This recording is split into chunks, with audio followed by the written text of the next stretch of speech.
Kembali lagi di Cerita Cinta Channel. Jangan lupa like, comment, and subscribe ya. Terima kasih.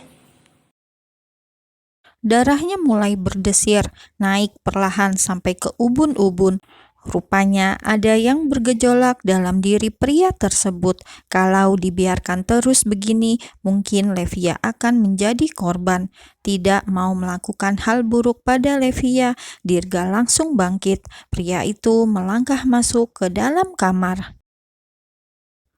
Ada apa dengannya? Levia bertanya-tanya dalam hati tentang apa yang terjadi. Mengapa Dirga yang semula dengan perhatian mau mengoles salep pada luka-lukanya, kini malah bergegas pergi dengan wajah dingin. Manusia aneh, gerutu Levi sambil memijat-mijat punggungnya yang ternyata baru terasa sakit sekali. Di dalam kamarnya yang luas dengan segala furnitur manly dan tidak begitu mencolok warnanya, terdengar suara keran yang dinyalakan. Dirga sudah berada di dalam kamar mandi. Wajahnya nampak basah, tetesan air jernih bahkan masih terjatuh dan menetes di sekujur rahangnya yang tegas. Ditatapnya cermin, ia melihat pantulan diri, kemudian mengusap wajahnya dengan handuk kering. Mengapa jadi begini? Sial, sejauh ini sebelum aku mengenalnya, sepertinya aku baik-baik saja meski tanpa wanita. Sepertinya ini efek samping dari obat yang selama ini Dr. Robert resepkan, gerutu Dirga. Dia yang pikirannya makin kotor tapi malah menyalahkan dokter pribadinya. Dirga benar-benar tidak mau disalahkan. Dan setelah berhasil menguasai diri, Dirga memutuskan keluar kamar kembali. Saat ia membuka pintu, Levia malah menatapnya. Gadis itu menatap Dirga karena mendengar suara pintu terbuka. "Jangan menatap ke arahku." Dirga malah salting. Apalagi sorot mata kelinci itu mengapa jadi sangat menggemaskan. "Kembali ke akal sehatmu, Dirga. Fix besok harus aku jadwalkan ke dokter. Ada yang salah dengan mata ini." Dirga terus saja ngedumel. "Masuklah." Akhirnya kata itu meluncur dari bibir Dirga. Kontan saja Levia menggeleng keras. Mana mau ia masuk ke kamar pria tersebut, sebuah kamar keramat yang menyimpan sejarah konyol antara mereka. "Tidurlah di dalam," ujar Dirga, kemudian dengan suara berat yang khas. "Tidak, terima kasih, saya di sini saja," tolak Levi. "Aku akan tidur di luar, jangan khawatir." Levia lantas melirik kamar tamu. Barangkali ia mau minta tolong pada Diska. Lebih baik ia satu kamar dengan adik perempuan dari Dirga tersebut. Namun Diska seperti sudah ke alam mimpi duluan. Atau jangan-jangan ini malah salah satu rencana Diska. Entahlah, yang jelas sekarang ini Levia enggan tidur di dalam kamar itu. "Masuklah, kunci pintunya dari dalam kalau kau tidak percaya padaku." Levia menatap sekeliling. Diliriknya jam, sudah sangat larut malam sekali. Akhirnya ia pun beranjak dan ke kamar Dirga. Klek, saat masuk Levia langsung mengunci dari dalam pintu kamar tersebut. Astaga, dia benar-benar menguncinya. Dirga menatap pintu itu dengan nanar, seolah ingin masuk ke dalam.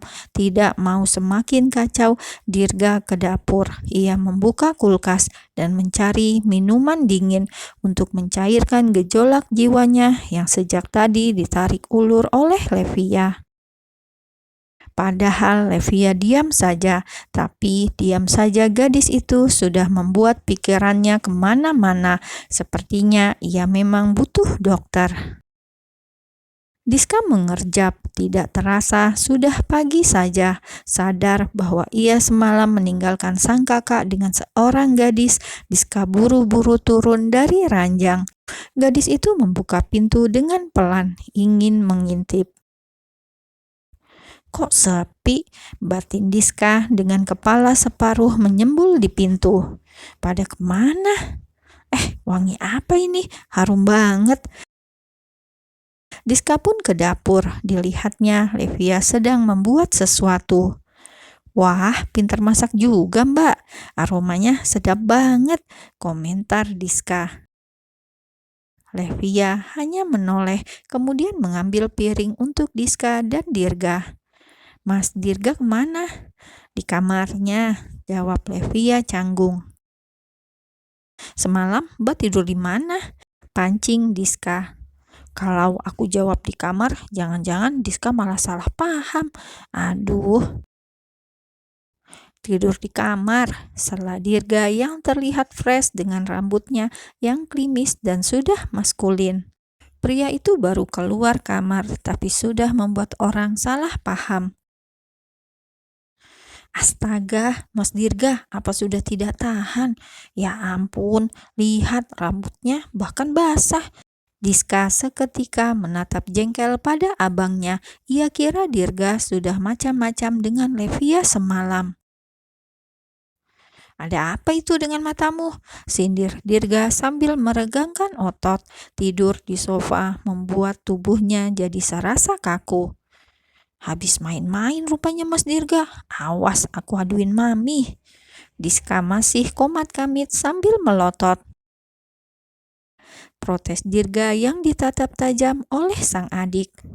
Kami tidak tidur satu kamar. Maaf, Tuan Dirga harus tidur di luar semalam. Potong Levia yang merasa Diska sudah pasti salah paham dengan keduanya. Benar itu Mas, tanya Diska masih dengan tatapan curiga. Piung, buk. Aduh. Diska meringis karena dua bantal sofa bertubi-tubi terbang ke arahnya. Dasar bocah, gerutu Dirga. Hehehe, kirain. Diska jadi merasa malu sendiri. Dasar piktor kamu Dis, cibir Dirga. Padahal dia sendiri yang semalaman mati-matian menahan untuk tidak mengetuk dan masuk kamar utama meski dia punya banyak kunci cadangan. Semalaman ia bergelut dengan banyak pikiran-pikiran tentang Levia, tentang bagian tubuh si gadis, hingga ia merasa frustasi dan berakhir dengan minum obat tidur. Ya sudah, ayo makan. Mas mau antar Levia pulang. Kamu pulang sendiri. Iya, ngusir terus. Beberapa saat kemudian, mereka sudah dalam mobil masing-masing.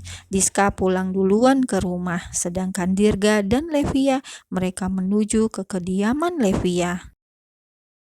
Nanti biar aku bantu jelasin ke orang tuamu ya Lev, biar mereka tidak salah paham. Levia hanya diam saja sambil mengangguk hingga tidak terasa mereka tiba. Rumah terlihat sangat sepi. Levia jadi penasaran semua orang sedang di mana.